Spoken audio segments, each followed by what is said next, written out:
Hello, I'm Chris from TechSpert, and today we're going to be checking out the Boox Note Air 2 e-ink tablet, which is stashed in this very black box. This Android 11 tablet packs in a few upgrades over the original Note Air tab, including a boost to the performance, double the storage, and some bonus software features. And you still get a stylus bundled in there for your notes, sketches, all that shenanigans. And the Boox Note Air 2 will be coming to the UK soon, but is an e-ink Android tablet really the way to go? Well, I've been testing it out ahead of the proper UK launch, and here's a full-on unboxing and tour so you know exactly what you're up against. And for more on the latest and greatest tech, please do plug subscribe and ding that notifications bell. Cheers! So first up, what do you actually get in the box besides, of course, the Note Air 2?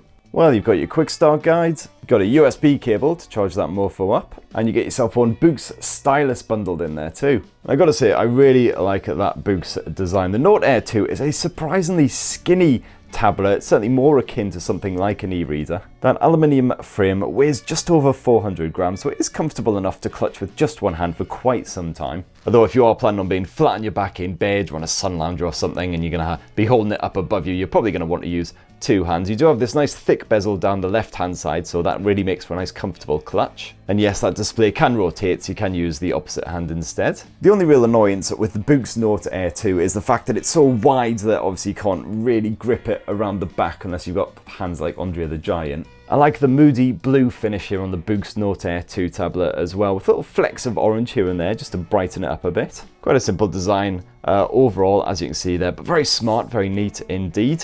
And as far as ports and buttons are concerned, they're all located on the single edge here, and all you've got basically is your power button and then your USB port as well to get charged up or transfer data. Now, setting up the Boox Note Air 2, nice and straightforward. Basically just choose your language, select your Wi-Fi, that's pretty much it. And with that all done, you're straight into the Android 11 UI, although of course if you've got an Android smartphone, this is basically unrecognizable. Boox has completely changed the layout. Kind of similar to the Amazon Fire tablets if you've used one of those. Basically, your main screen is your library, so any documents that you've got downloaded that you've recently played around with. You've also got fast access to the Boox store where you can download a whole bunch of out-of-copyright classics. You know the stuff, things like Dracula, Alice Through the Looking Glass, Peter Rabbit, Black Beauty. Good bit of Alfred Lord Tennyson to read on the number 38 bus on your way to Lidl. You can also quickly access any notes that you happen to have made here on the Boox, and it does do cloud syncing as well if you've got other Boox devices. And you can dive on into the storage and find any bits that you've transferred on here. I transferred all these books in just a matter of seconds using that USB cable connecting up to my laptop. And then pretty much last up, you've got the apps section as well. You've got a bunch of apps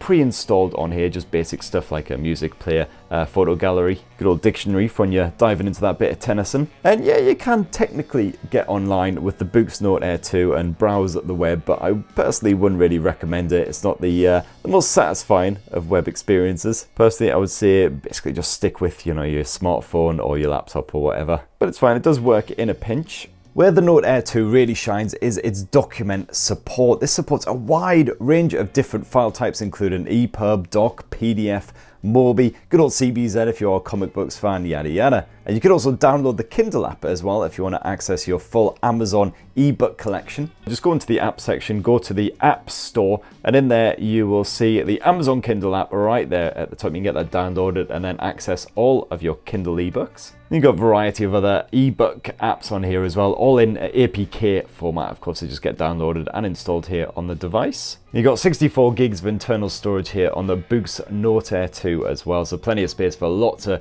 different books and documents as well, and I think it's double what you used to get on the original Note Air. As for that screen, well, it's a 10.3 inch e-ink display, 1872 by 1404 pixel resolution, so that's 227 dpi, so reasonably crisp, although not as sharp as, you know, the likes of the iPad Pros and other rivals like that. Because it's an e-ink display, it is front lit, but on the maximum brightness, you can clearly see everything that's going on when you're using this thing outdoors, while the lowest brightness makes for comfortable viewing at night. Certainly if you're looking for a tablet that you're mainly going to be using for reading magazines and books and working on documents, then this is going to be a massive feature for you. It's going to be really, really good. Because one of the disadvantages of an e-ink display is the fact that you've got the slow refresh. It doesn't just instantly update as soon as you click on something. It does take a good second or so for instance, a page to turn, as you can see there. And even though you can tinker with the refresh rate in the display settings, I still noticed some ghosting issues with the Note Air 2's display, especially when I was reading a graphic novel or any kind of book with lots of illustrations. Sometimes words from the previous page are faintly visible on the new page, and that is really annoying. It does seem particularly bad when you are browsing the web or something like that. It's not too bad when you are reading, thankfully, but it is an issue that occasionally crops up here and there, so just be aware.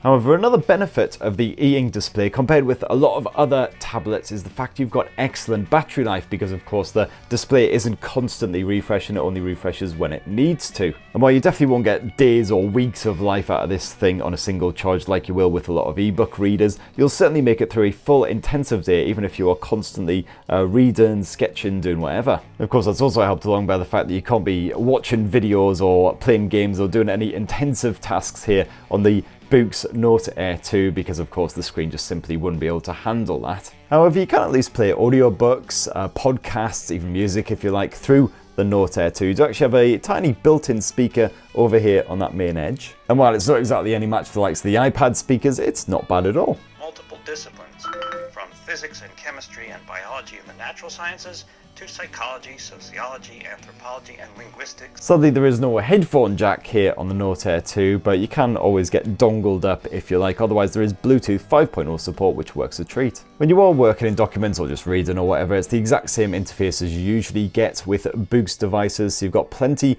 of quick shortcuts for, changing the page. Otherwise you can just swipe if you like as well. You can also call up a little toolbar by tapping this little omnipresent circle down here, which gives you fast access to the likes of the settings. You can also take screenshots on demand, which you can then quickly and easily share with the world if you like. Swipe down from the top edge on the left side gives you just a quick glance at the time and the battery life. If you swipe down from the right hand side, you've got access to all of your major settings, including the brightness, which as you can see there is on auto by default. And I'd recommend leaving it on that because that does the job nicely. You can also tinker with the blue light filter, Bluetooth, Wi-Fi, all that good stuff. I also like how you can quickly and easily flick between all of the various documents that you've currently got open. And of course, with your trusty stylus, you can make any notes on any documents that you happen to have open at the time as well. Any single document, it doesn't matter what the format is, all seems to work. And of course, it is only a mono display, so you don't have a wide selection of colors to play with or anything like that, but you can tinker with the tone of your notes. You've got 4096 levels of pressure sensitivity here,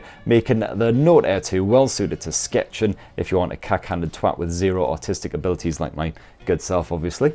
There you go. Neil Buchanan, eat your freaking heart out. I do like the fact that you've got this almost paper-like texture here on the Note Air 2 as well, rather than that glossy gliding feel that you get on most of the tablets when you're using a stylus. It does actually feel like you are scribbling on paper.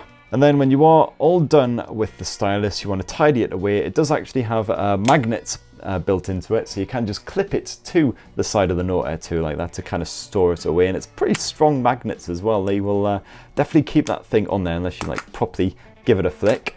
And yeah, besides the obvious slight delay in refreshing the display each time you want to change to a different page or load up a different document or anything like that, I found the performance here on the Note Air 2 absolutely fine. Although Boox hasn't explicitly stated what is running the show here, I believe it's a Qualcomm Snapdragon 662 chipset backed by 4 gigs of RAM, and as I say, yeah, there seems to be more than up to snuff. Everyday performance absolutely fine, apps load up nice and quick as well, so all good. And that right there, in a nutshell, is the fresh new Boox Note Air 2 tablet, an e-ink Android tablet that, as I say, if you're going to be doing a lot of reading, a lot of sketching, playing around with documents, then this thing will do the job nicely. It ain't cheap though, is the only thing. The UK price hasn't been confirmed, but it'll probably be around the sort of £300 to £400 mark at the very least. And of course, it goes without saying, if you want something to stream video, to play games on, to, even just browse the web really, you're probably best off looking elsewhere. So that's what I think anyway. What do you guys reckon of the Boox Note Air 2 tab? Smash your comments down below. Please do poke, subscribe, ding the notifications bell.